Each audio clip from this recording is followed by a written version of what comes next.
क्या आपने कभी सोचा था कि आप सऊदी अरामको के शेयर होल्डर्स बन सकते हैं? सऊदी अरामको अब हमारे लिए भी?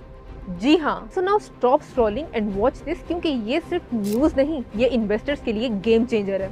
1 फरवरी 2026 से हर foreign investor directly Saudi stocks खरीद सकता है।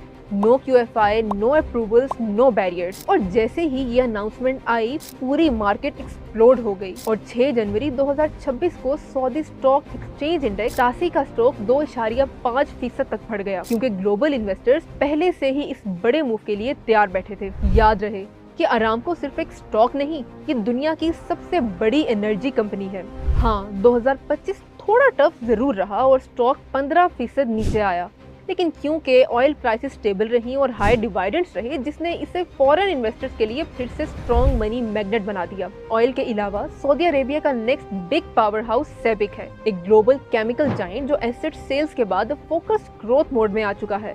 और एनालिस्ट का मानना ये है कि यहाँ foreign ownership double digit levels तक जा सकती है। Now if we come to banking sector, तो VN 2030 का असली फ्यूल है अल रजी बैंक, जो दुनिया का लीडिंग इस्लामिक बैंक है, और सऊदी नेशनल बैंक, जो नियोम और बाकी गीगा प्रोजेक्ट्स के लिए मेन फाइनेंसर का रोल प्ले कर रहा है। ये भी अब फॉरेन इन्वेस्टर्स के लिए ओपन है, because this definitely can double there income. और जब इकोनॉमी डिजिटल होती है, तो वहाँ tech giant STC steps in 5G data और टेक इन्वेस्टमेंट्स के साथ, जहाँ स्टेबल अर्निंग और रिलायबल डिविडेंड इसे लॉन्ग टर्म इन्वेस्टर्स के लिए एक स्ट्रॉन्ग चॉइस बना देते हैं। तो बॉटम लाइन ये है कि $2.4 ट्रिलियन की मार्केट अब लोकल नहीं, ग्लोबल हो चुकी है।